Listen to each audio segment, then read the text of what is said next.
नमस्कार दोस्तों, मैं तारा आपका स्वागत करती हूँ कंद कहानी की इस कड़ी में। आप सुन रहे हैं शैलेश मटियानी जी की लिखी कहानी अर्धांगिनी।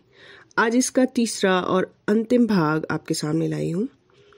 इस कहानी में अब तक आपने सुना कि नैना सूबेदार 2-3 सालों की लगातार ड्यूटी के बाद अपने घर जा रहे हैं।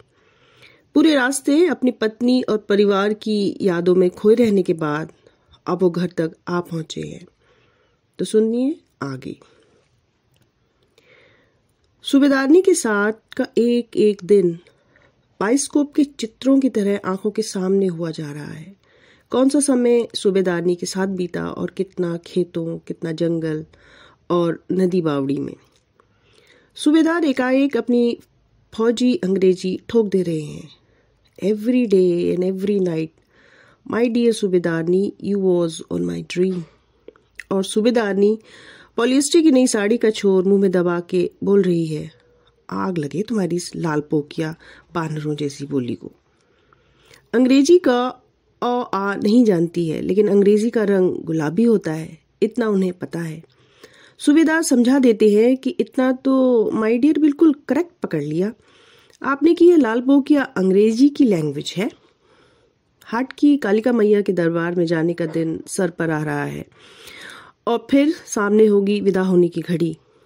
सूबेदारनी के साथ बीते एक एक दिन के फूल अंधेरे में बिखेर देने को मन करता है और फिर टॉर्च हाथ में लेकर ढूंढने को। आज भी सूबेदारनी अभी अभी रोज की तरह बिहान तारे को गोद में लेकर छाती पर पांव रखती सी निकल गई है, लेकिन झाड़ों की आवाज अभी भी मधुमक्खियों का सा छत्ता डाले हुए है। चाह तैयार है बाबू, कहता भीमुआ दरवाजे पर खड़ा दिखाई दिया। तब हुआ कि सुबह हो गई है। आज का दिन बीच में है, कल ही हाट की यात्रा पर जाना है। जंगल गांव के उत्तरी छोर में है। नीचे नीचे तक कई बार हुए हैं सूबेदार, लेकिन शिकार खेलने को मना कर देती रही है सूबेदारनी कि हाँ हो यह अपनी भड़ाम भड़ाम वहां अपनी मिलिट्री में क्या करो, हमको नहीं लग रही अच्छी हत्या। इसलिए सूबेदार भी बस राइफल को कंधे पर सैर भर करवा के लौट आते हैं। लेकिन दो तन तनाते बकरे हाट की कालिका के मंदिर में काटे जाने हैं। एक भीमुआ की बधाई का है, दूसरा रमुआ की। देवी मैया नहीं कहती होगी कि हमें नहीं अच्छी लगती हत्या। चाय पीने को बाहर आंगन से निकल आए सूबेदार तो अब तक का सारा माया लोग जैसे कमरे में ही छूट गया। अंदर मन का विस्तार था, बाहर प्रकृति उपस्थित है। सूबेदारनी कपड़े धोती रही थी और वो भी देखते रहे तालाब में मछलियों का खेल। जीवन का खेल जल थल सब जगह एक है। आजकल गेहूं खेतों में अन्नप्राशन के बाद के बच्चों जितना सयाना हो आया है, घुटनों के बल खड़ा होने की कोशिश करता हुआ सा, लेकिन अभी कोहरे में धोती से पल्ले के नीचे दुबका पड़ा सा अंतर्ध्यान है। 10 बजे तक सबको खिला पिलाकर सूबेदारनी ने सीढ़ी के पत्थर पर दरांती को धार लगाना शुरू किया। सूबेदार भी वर्दी में हो लिए। खूंटी पर से उतारकर राइफल कंधे पर रखी, हवाई बैग में टेप रिकॉर्डर, कैमरा और सिगरेट का डब्बा रखा और चल पड़े। आंगन से लेकर जंगल की तरफ वाली पगडंडी में परिचितों बिरादरों से राम राम, पाए लागो, जीते रहो निपटाते हुए पूर्ण एकांत होते में ही सिगरेट का एक जोरों का कश लिया। फिर थोड़ा रुककर पीछे पीछे आती सूबेदारनी को बराबर पर रोकते हुए कंधे पर हाथ रख दिया। आज आपको बहुत जी जान से गाना सुनाना है। न्यूली माय डियर, घर में और खेतों में वॉइस दबा दी थी आपने। अब तो चला चली का वक्त है, कल पूजा हो जानी है, बस 2-4 दिन और मानिए, फिर वही आफ्टर मिनिमम 2 और 3 इयर्स वाली बात गई। आप उस न्यूली को जरूर गाना आज अपने फुल वॉल्यूम में। काटते काटते फिर जाग जाता है बांझ का जंगल, द फॉरेस्ट ऑफ मिरेकल्स। सूबेदारनी कुछ नहीं बोली, प्रकृति बनी रही। दूर दूर गाय बकरियां चरती दिखाई दे रही थी और कुछ औरतें भी बाज के पत्ते बटोरती हुई। सूबेदारनी को मालूम था कि पहले साथ साथ जाने वाली औरतें अब जहां और जब आमना सामना होगा मजाक जरूर उड़ाएंगी, लेकिन इनका साथ तो हमेशा का है।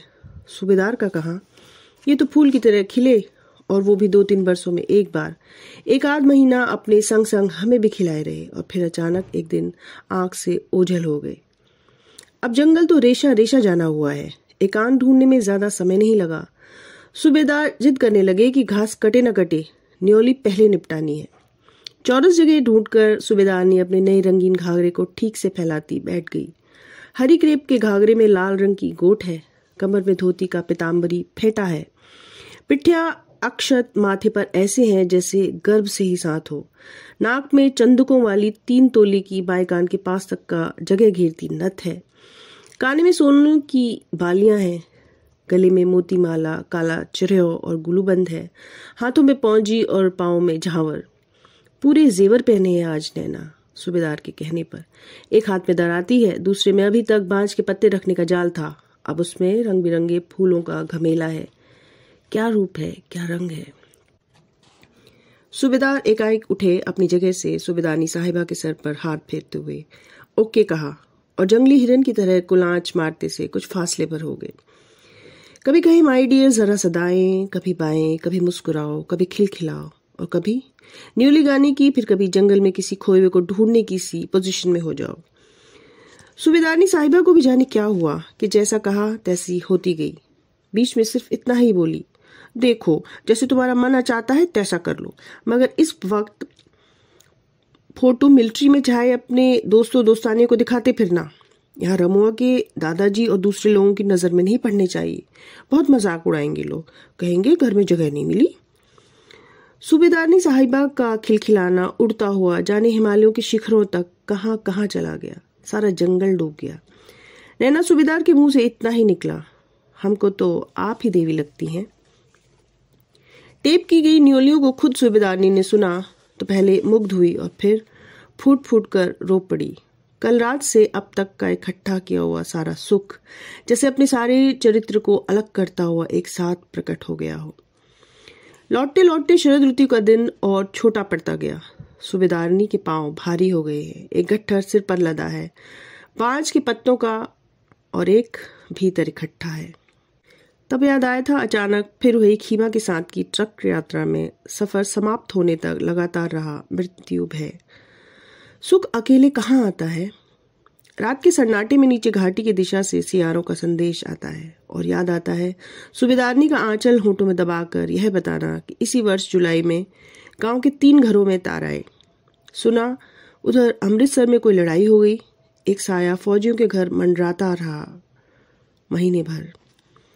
किसी भी दिन हो सकता है अघटित का घटित होना। फौजी गुजरता है तो सिर्फ तार ही देखने को मिलता है, रूप आकार उसी में सब कुछ देख लो। अच्छा ही है कि जीवन का अंत जब भी हो सूबेदारनी साहिबा से कहीं बहुत दूर हो। हाट की कालिका के मंदिर में देवदार के जुड़वा पेड़ हैं, सैकड़ों वर्ष पुराने।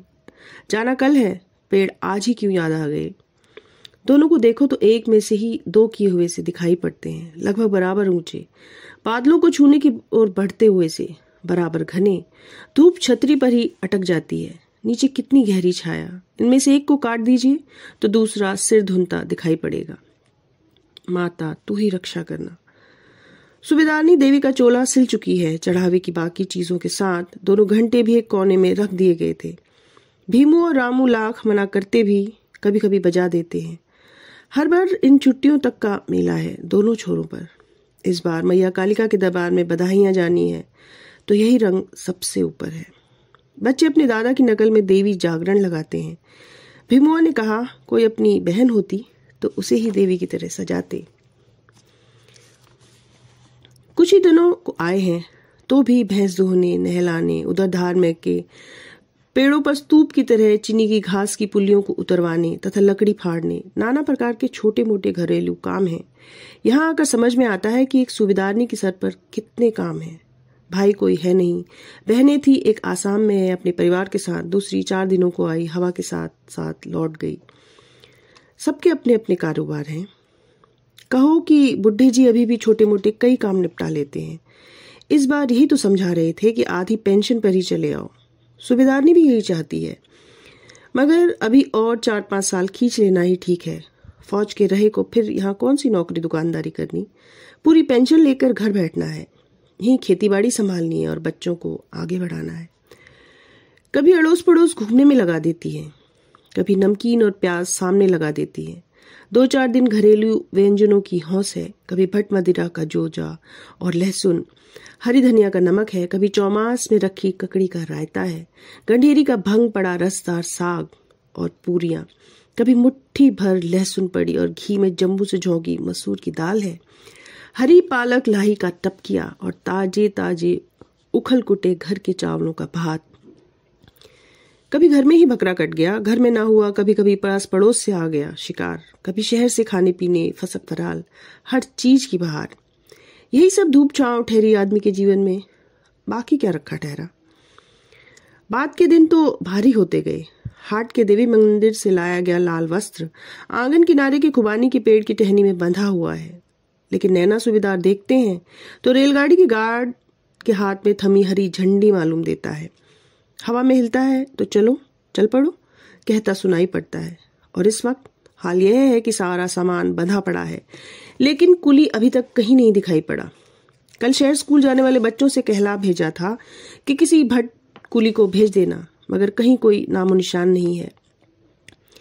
गांव का हाल यह है कि पीडब्ल्यूडी या जंगलात के ठेकों पर काम करने वाले कई हैं, लेकिन बिरादरों का बोझ उठाना गुनाह है। माया मोह में भी रह गए अंतिम गुंजाइश तक और इंतजार करते रहे। पर अब अगर कल सुबह तक टनकपुर ही नहीं पहुंच पाए तो अंबाला छावनी कहाँ समय पर पहुंचना हो पाएगा।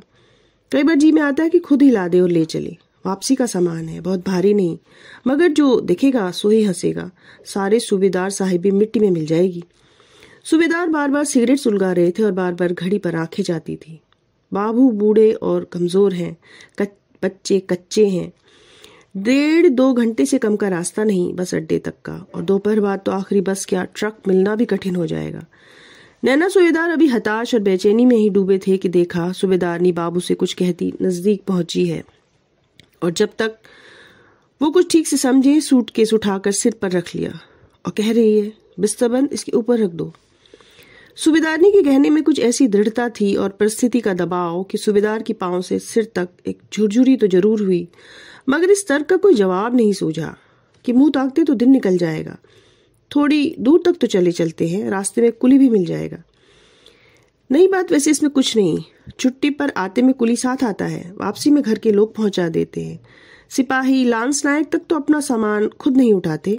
हवलदार सूबेदार की तो नाक ही कटी समझिए। गांव की सरहद के खत्म होते होते मन काफी कुछ ठीक हो गया।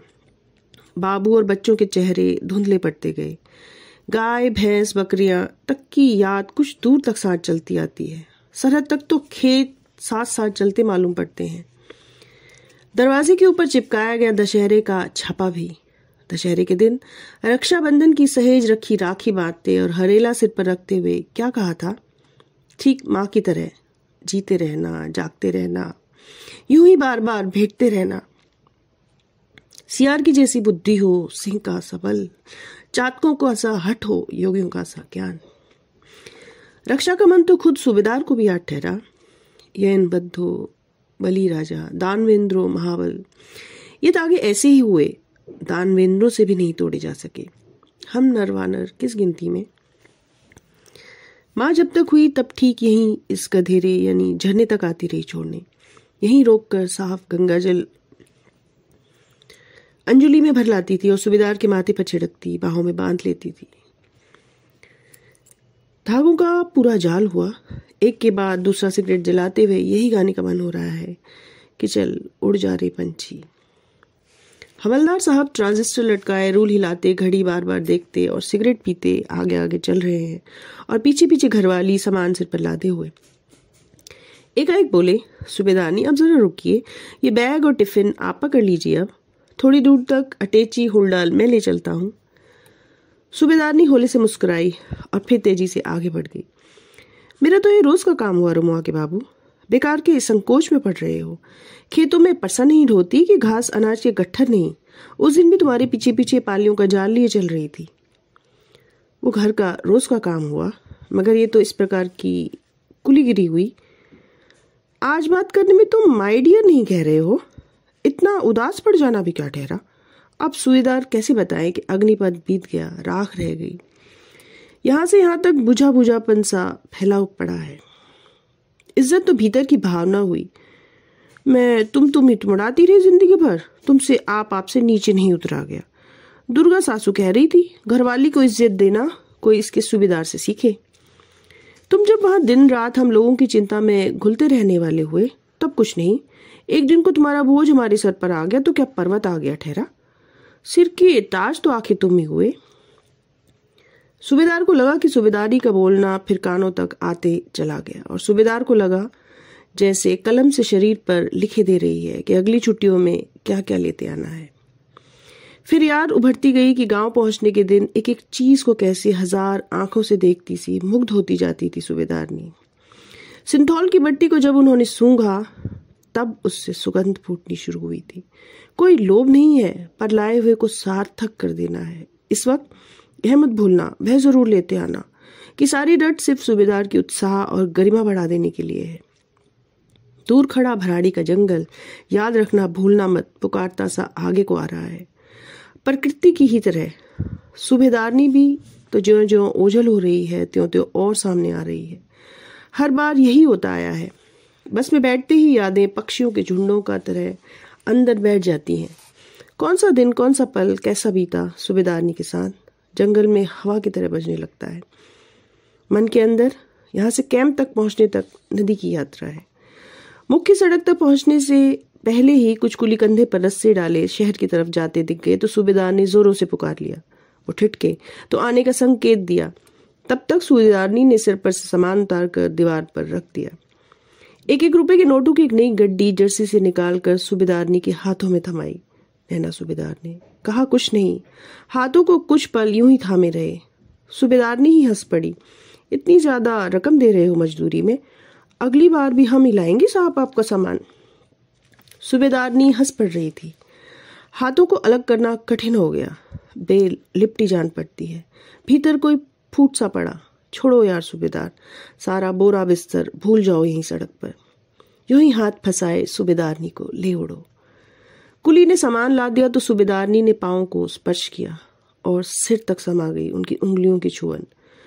बूटों तक के भीतर ही नहीं, यादों तक में चली गई। कुछ समझ नहीं पाए कि पांव पर झुकी सूबेदारनी को जीती रहो जगती रहो कैसे कहें। सूबेदारनी विदा लेने को खड़ी हुई तो पिठियां अक्षर जैसे एकाएक प्रकट हुए हो माथे पर। जाने कितनी गहरी रेखाएं उभर आई। आंखों के बीच की जगह अंतर ध्यान हो गई। दोनों ऊपर तक दबा उठी थी। अब नैना सूबेदार को लगा पंख होते तो एक ही उड़ान में बोझिल हो जाते। इस झील से प्यार पाने का यही उपाय है। ऊपर पक्की सड़क तक सूबेदार मुड़े नहीं। गांव की कच्ची सड़क का मुहाना मुख्य सड़क में समा गया। तब पलट कर देखा। सूबेदारनी इसी ओर टकटकी लगाए खड़ी थी। ओझल होते तो उन्हें ही देखना है। ये अंत बस यहीं तक था। किसी भी सैनिक या सिपाही की जिंदगी में हर साल ये पड़ाव जरूर आते होंगे। तो आज के लिए इतना ही। अगली कड़ी में फिर भेंट होगी। जय हिंद।